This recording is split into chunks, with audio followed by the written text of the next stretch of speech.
Welcome to this Giftworks video. My name is Jonathan Lehman, and this is the 5th video in a 7-part video series on Giftworks Events. Giftworks Events is an optional add-in that can be purchased, and it works with any of the versions of the Giftworks fundraising software from Giftworks 2008 and later. In the previous videos as part of this video series, I've already covered much of the information that you can set up for an event within Giftworks Events. I've been working with an event called the 2009 Winter Banquet, and I've demonstrated how you can set up the basic information for the event, such as the name. You can set the event attendance and dollar goals and information like that. And I've discussed how one of the first things you want to think about is the activities that you set up for the event. Those are your orderable or ticketable items that you're interested in having people tracking and having donors order. And so for this particular event, we set up meal tickets and table sponsorships and brochures. Also talked about the participant list and what that is and how you can add donors to the participant list from smart lists or mailing lists or individually. You assign those participants to invitation groups and can do targeted invitation mailings based on those invitation groups. I've talked about how you can manage tasks within events, and so you can add tasks, assign people to those tasks, track whether they've been completed to help you manage your to-do list for the event. And in the previous video, we talked about creating reservations, basically adding reservations for donors where they can order the activities that you set up for your event, and you can track whether or not they've made payments on those reservations. And so in this particular video, we're going to continue and show now how you can do some simple expense tracking within Giftworks Events. We're also going to show how you continue to use your participant list to manage your event. You can use it to send reminders, and then also show how you can do some follow-up activities once the event is over, how you can manage that participant list and mark those that have attended, and also how you can send follow-up mailings after your event is completed. So let's begin by signing into Giftworks. If you've installed the Giftworks Events add-in, you'll have an additional option on your toolbar called Events. I click on Events. I come to the Manage Events page, and if I double click on the 2009 Winter Banquet, you can see the information that we've set up so far for this event. Since the last video, I've actually added some more reservations, added an additional activity just to provide some more information. You can see we're building this picture of our event. We now have actual income. We have some outstanding income that's not been paid yet, and we also keep track of our sponsorship income separately. We'll go over that more in another video. You can see how it's continuing to build this graph. Now we've added actual income to the graph. You can see if I click on my Activities tab, I can show for each activity how many were available originally, how many have been reserved, so how many are remaining. So you can see that with all my activities, including my table sponsorship. You can see I added a second one for Table 2, meal ticket for Table 2, just for more information. So let's start by showing you how you can track expenses within Giftworks Events. It's really just a simple list of costs that you want to keep track of, the costs that were incurred to hold this event. It doesn't track whether the expense was actually paid. It's really up to you. If you want to, you can make the decision when you want to enter the expenses, whether you want to enter them when they're accrued, so you have a sort of a current, accurate recording of how you're doing with your event, the income that's coming in, and your expenses that you're incurring, or you can wait until they're paid. That's up to you.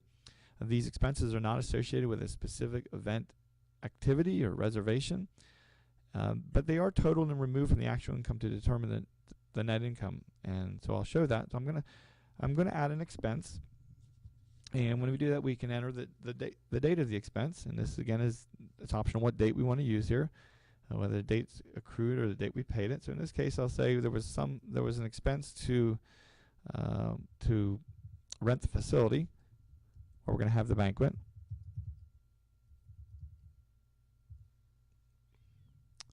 So I can save that and see it's starting to accrue this summary list up here. I could click over here and add another expense. I had another expense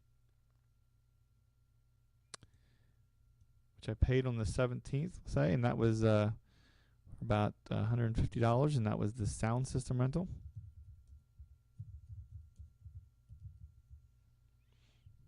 I'll save that. So you can continue to build this list of expenses, entering them when they're accrued or when you're paid, whatever you desire. And if I go over to the summary tab, you'll see now that it's totaled those over here. It would show up on various reports also, but it's starting to keep reduce my net income. So it's helping me to understand if I keep an accurate, if I as I add my reservations, I get more actual income as those payments come in, and also as I record my expenses, gives me an actual, up-to-date, current status of how I'm doing with my event. So our event is coming closer. I'm going to show you how we can use our participant list to do some further activity. We might want to send a reminder mailing out. So again, we could go to our participant list and send mail for this event. We could click send mail to this event. Two of the options it didn't show are send mail to donors with reservations or send mails to donors with selected reservation activities.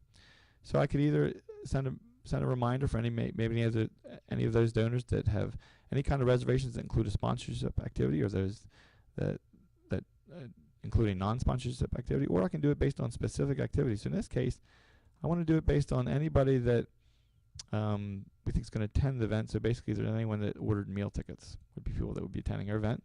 So you can select all those activities. It's going to start a donor mailing. Click next. There's the ones that so far have had reservations for meals, and I could send this as my reminder. Here's a reminder letter I send up, and I want to show you that I have added a table which is reservations for upcoming events. So it shows you how I can send them a reminder. It's just a reminder of our upcoming banquet, tells them about the date, and then it also gives them a list of all the things they reserved. So the meal tickets, and if they've happened to sponsor a table, that would show up there too. The brochures they've ordered, and so forth. We won't finish that mail in the interest of time. So now we hold our event. I want to show you some other things we can do with the participant list. Let's say we hold our event, and at the event, we might want to keep track of those that actually attended the event. Again, how much information you update on this participant list is really up to you. The more information you track would give you information for additional reporting in the future, or smart lists. So for instance, if you wanted to invite people to the banquet next year based on those who attended this year, if you would need to mark those who attended. So the more you keep these statuses the status updated and whether they've attended or not, the more information you'll have within Giftworks events to do future work with smart lists and mailings and reporting. So in this case, let's say we're at the event and we had a list of all those participants, and we checked off those that attended. So now we come back, and I want to show you how you can update this participant list sort of in batch, but you don't have to do one at a time. So I can check off all those that I had checked off that they attended the event. And then I can say, once I have the ones checked that I need, I can say edit participants, and I can change either the status for all of them or the invitation group. In this case, I'm wanting to mark them as attended. So I can mark all these people as attended, these donors that attended my event. So there's some more flexibility of things you can do here. You can use the check all or uncheck all, which for many of our lists have that kind of functionality. And then once you have more than one or more checked, you can either edit them or you could delete those participants if you want to. So again, this participant list, as you do things here, it's updating the summary here of how many have attended, how many have accepted. You could also go in here and mark that somebody, maybe they regretfully they say that they can't attend. You could update that. So the more you update this information, the more information you have for future smart lists and so forth. But now we can also use this list for future follow-up after our event is over. So we can send a mail for this event, and we could send mail to all those that included a sponsorship activity, and we could send a thank you. See, these are all those that sponsored. We could send them a sponsorship thank you letter. Again, if I click next, preview, it basically says thank you for sponsoring our 2009 Winter Banquet. So again, how you can use that information to generate mailings throughout your event process. But I also wanted to show you that we could go and we could create a smart list. We don't have to do our mailings from the event. We could create a smart list of donors that have attended this event. Now that we've marked that attendance, so we could say event attended name. We could click the 2009 Winter Banquet. These are a list of all those that have attended our 2009 Winter Banquet. So we could actually name this.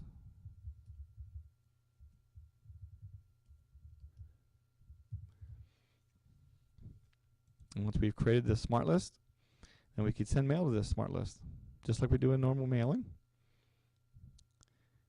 And it creates a donor mailing, and we could actually, I have created a letter template here which is an attend thank you letter, which just thanks them for attending our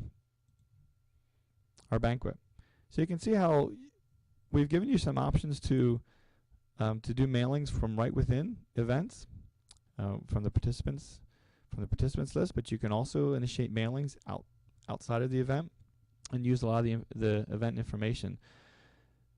So I hope this gives you further information on how you continue to manage the information for your event, how it continues to grow your summary information that's available here. You continue to grow your picture of that event. In future videos, we'll show more about how you can use that information in SmartLists and mailings and reporting.